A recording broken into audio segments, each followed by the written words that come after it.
what are the steps to investing a lump sum of money? Okay. And in this particular example, let's say we have $6,000 to invest. That way we make the numbers very, very easy for ourselves, right? So step one, we utilize DCA to invest over a period of time.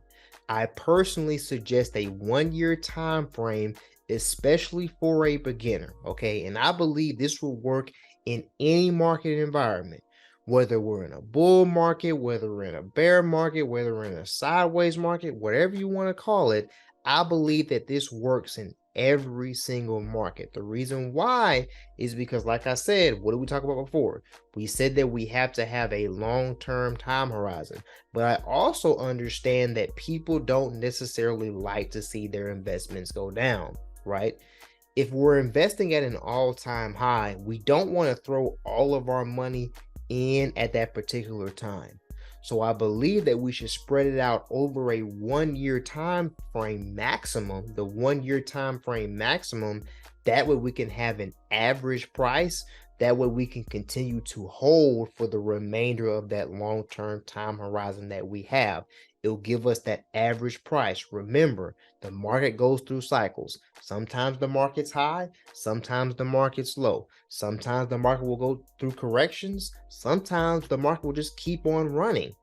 So if we dollar cost average over a period of time, we'll get that average price and we'll be able to hold for that long period of time. Number two, let's open up a brokerage account and let's deposit your lump sum. There's a lot of good brokerage accounts you can use. You can utilize TD Ameritrade. You can utilize Charles Schwab. You can utilize E-Trade. Do your research on what you should utilize from a brokerage account perspective.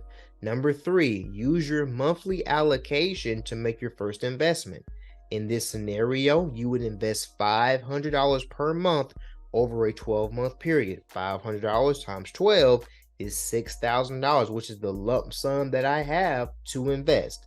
Now, number four is very, very important. Now, if you don't want to do it, that's fine. You can just leave your unused capital in cash. But if you want your money working for you, pay attention to number four. Number four, use the remainder of the capital that you have to purchase a short-term treasury bill, T-bill ETF, or another bond ETF that you have researched that you believe would be suitable for you. So the example that I'm giving is ticker symbol BIL. That is a short-term treasury bill ETF. Now, this is the rationale behind putting your money into this short-term ETF. The reason why is because, again, we want our money to be working harder for us than we are working for it. So if you look at treasury ETFs and you just look at just what the 1-year treasury note is paying you, the 1-year treasury note is paying you over 4%, right? Over 4% to hold your money there for one particular year. So what you could do is you could put your money into a treasury bill ETF and you could be gaining 4% on your money while you are waiting to invest it into the S&P 500 or the NASDAQ or the Russell 2000 or any other investment that you have, just so you can be getting some returns while you are waiting, right? Now, number five is sell a portion of the bond ETF every single month that's equal to your monthly allocation. So in this particular example, you would invest $6,000 into your brokerage account.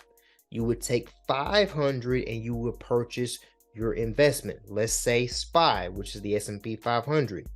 The 6,000 minus the 500, that would give you $5,500.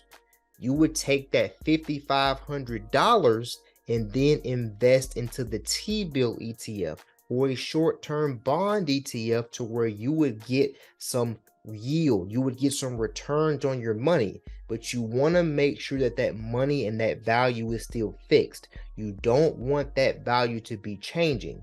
You just want to be able to receive some money, right? And then the next month you would sell $500 worth of that ETF and purchase the S&P 500. And you would repeat that until you sold off all of the T-bill ETF and you bought the S&P 500, right? That is the flow chart. That's what you would be doing. Number 6, like I just said, you would use your monthly allocation to make your recurring investment. And then step 7, you would go back to step 5 and repeat the process until you have finished the job, okay? This is the 7-step formula for you to invest a lump sum of money into the stock market. This is not hard. This is not difficult. This is not rocket science. We just have to be strategic, develop a plan, execute, and do exactly what we need to do in order for us to be successful.